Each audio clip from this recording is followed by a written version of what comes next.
Praise the Lord. Hallelujah.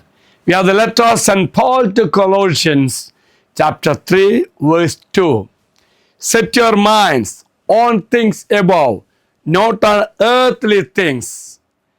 Dear friends, this verse instructs us to align their thoughts, priorities, and affections with the eternal heavenly values rather than temporary worldly concern.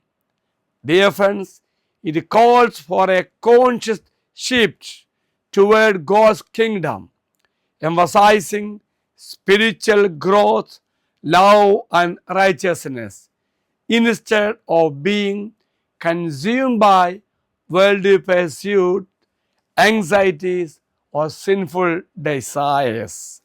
Our mindset should reflect our new identity and heavenly citizenship, not their old earthly nature.